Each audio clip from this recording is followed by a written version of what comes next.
Hey guys, I'm just making this video because I'm having a little trouble coping, and I was already talking to myself, trying to talk myself through this, so might as well make a video. But I don't know. I think it's weird. It's hard revisiting trauma because it's like once it happens to you and you're taught whatever coping mechanisms or whatever that happened to you, or your brain is changed basically, so that every time, so for years after that, you still keep revisiting it because it's like your mind's only way of working through it, I guess. And I'm not trying to say like reliving the trauma or like just as a form of self-harm, but I'm talking about like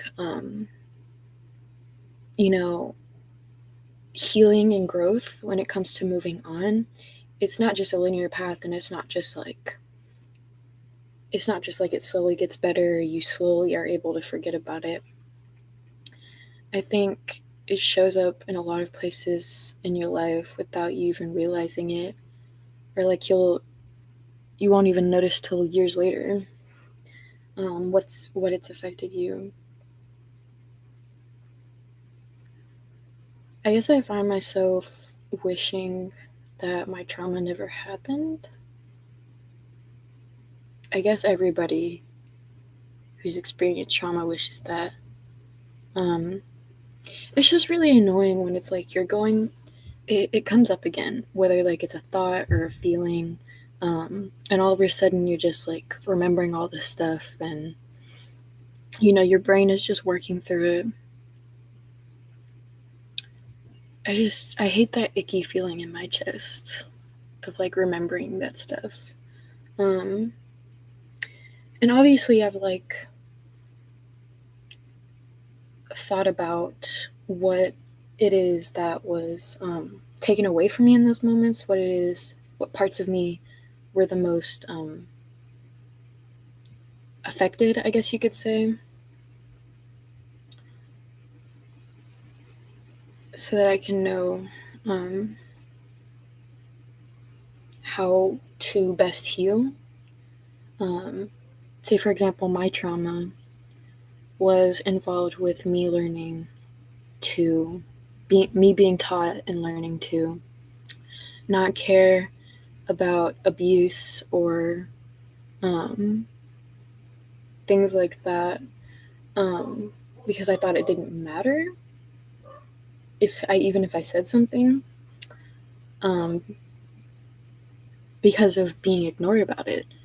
And so for me, my healing would have to be standing up for myself, not just letting abuse slide, not letting unhealthy relationships slide, not just acting like that's normal, or ignoring that in myself or other people and in my relationships. But even though I can, acknowledge that and accept that logically, it's a whole different thing when it's like you're sitting there and you're really like, those things really happened to me, and your brain is literally changed to like adapt to that. So it's like you instinctually want to do those things, those coping mechanisms or whatever was your response to your trauma, even though you know that might go against your healing, your ways of healing, your needs to be able to heal things that you would need to focus on to work on that trauma. And I'm not saying just figuring out the opposite of your trauma is the only way to moving forward. There's a lot of other things going to it. I'm just saying it's like it's really hard to keep revisiting it because you really did learn those things. It really was drilled into your brain. And even though you can think what you need to do. When it comes to actually doing that, it's extremely scary. It puts a fear in your chest that is about the same as when the trauma first happened. And even though you can rationally know that's just your brain, reacting because it thinks it's because of how it learned from your trauma, it's a whole other thing in your feeling, in your spirit, in your soul, to be able to overcome that or to just feel that or get through it. It's like, it's harder. It's not just a mind thing. Like, when you get trauma, it's not just psychological damage. It's a damage on your emotions, a damage on your soul. So it's like, it's easier for you to change your mind with it. And that's why therapy is so helpful and things like that are so helpful, because if you start with your mind and are able to rationalize those things first, you can hold that on to ground yourself. Because even though your emotional body and your spiritual body might not fit with that and might not completely agree with your mind, you can ground yourself by knowing that logically that is facts, that is true. That's why things like that are so helpful. But the reason why it takes so long to get over trauma is because you can put the most work in, you can be doing your absolute best, but it's like, when it comes down to it, trauma wounds are really deep. And even though your mind can have accepted it and have moved on from it, your emotional body and your spiritual body will still be feeling that wound.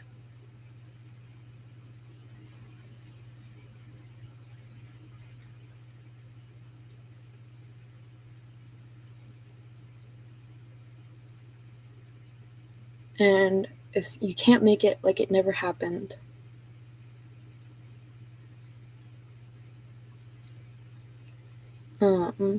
But you can move forward to a space where it doesn't have as much control over you, which is easier. Again, it's all easier said than done, because at the end of the day, you can be like, I'm moving forward. You can be in your head and you can rationalize it and you can know what you need to do to move forward.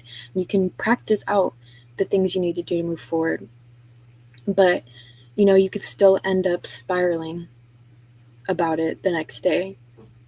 You could still end up having a trigger just set you off without even knowing it. And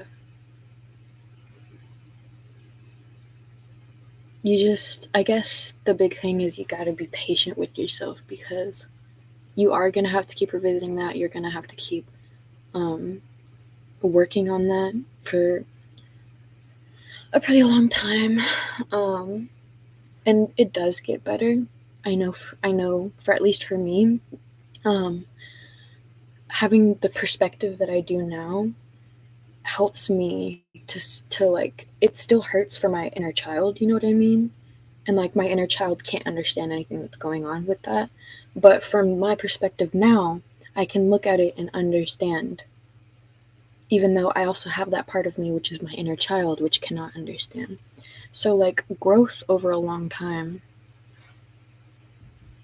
can help you gain a different perspective on what was happening, so that you can understand what was the trauma and what was the trauma response and what was the consequences of that in your mind and your relationships and the way you interact with people.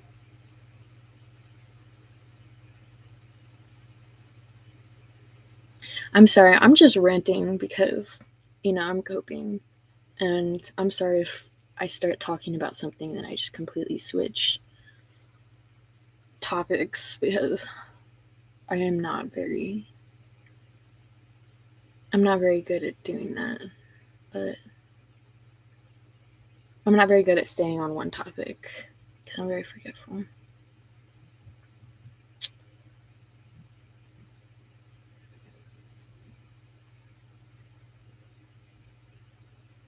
Just be patient with yourself, and definitely don't. My big thing is like, I have had friends in the past who were like, self-harm is their coping mechanism. And I didn't know how, I mean, I tried and they didn't really get it. And I just didn't know how exactly to explain to them why that was hurtful for me to watch, or why it just felt wrong to me. Because it's like, self-harm as a coping mechanism is like, I guess, deepening the wound, I guess you could say. Or it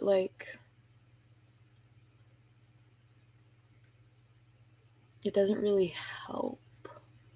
Like, it feels good, I guess you could say. I wouldn't know, because I don't think I've ever tried self-harming as a coping mechanism, but I don't know. I feel like trying to go past it and move on is what keeps you from getting stuck in that moment, getting stuck in that situation. It keeps you from never being able to change as a person.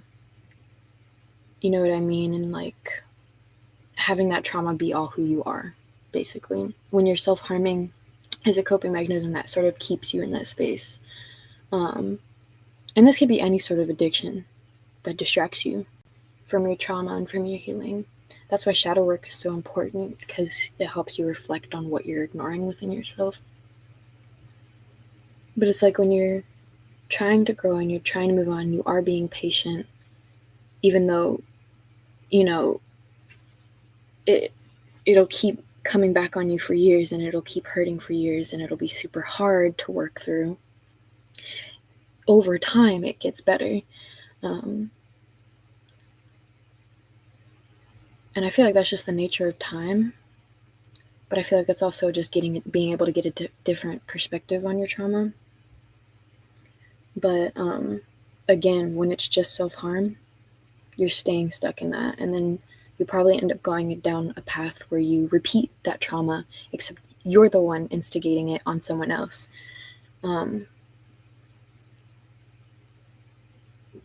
Yeah, time really does heal all night burners.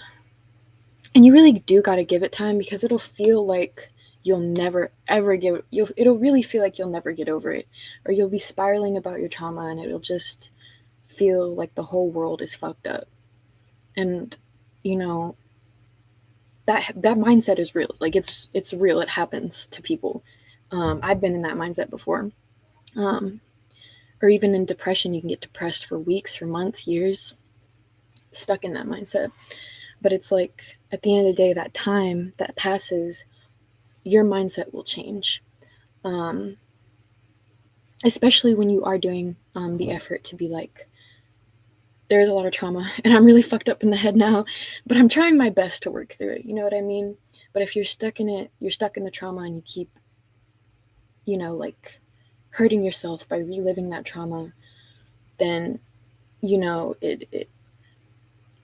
you stay stuck in it, basically, and the time doesn't do anything, because you're still reliving it every day. I just want y'all to be proud of yourselves for not only acknowledging that you didn't deserve what happened to you, but for having the strength to love yourself and heal yourself, and all of that stuff, because it's not easy. It's really not easy. It's really hard. And a lot of people do end up taking the easy route of just reliving the trauma to the point where they instigate it on someone else later on. So you gotta sometimes take a moment to take a step back and be proud of yourself and appreciate how far you've gotten on your path, on your journey, your healing journey, your shadow work journey. And I don't know, I'm just so grateful to you if you have chosen not to instigate the trauma you experienced on other people, because I feel like so many people choose to do that. And it's such a brave thing to choose not to. So it's really important, because everything you do affects everyone you meet, even if you don't see it, and your energy when you interact with people too. And if your energy's all fucked up because you're stuck in the trauma, then you're giving other people your trauma. And obviously, you're going to make mistakes. Sometimes you're going to be spiraling, or sometimes you're going to be triggered. You're going to get a trauma trigger. And it's going to make you do something you don't like, maybe to yourself or to the people around you. But it's you have to understand that you don't have a lot of control over those things. You know what I mean? You do have control over choosing to do your best to move forward and recognize that there's only so much you can do.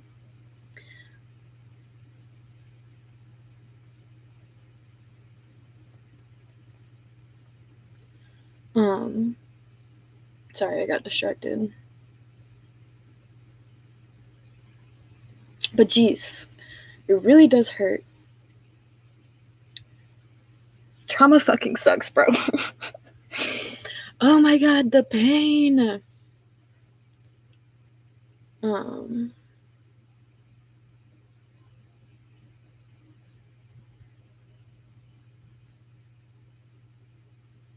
Yeah, it's one thing to choose to try and take control of your life, but it's another thing when you can't really, when that trauma happens, you can't choose the trauma. You can't choose the trauma triggers. You can't choose the trauma responses. You can't choose the consequences of that trauma on you and your being. You can only choose to do the healing and to love yourself and accept yourself enough to know that you can't always be perfect, that healing isn't some beautiful fucking thing, and it's really hard and scary and terrifying and hard. It's really hard. That's what I was trying to say. But okay, I think I need to end this somewhere, so I'm going to end it here. I think I got what I needed to get out. I'm still pretty sad, but that's just healing, that's just trauma. So I'm going to listen to some music after this. I hope you'll have a good night. You take care of yourself too, Nightburners. Okay. Bye.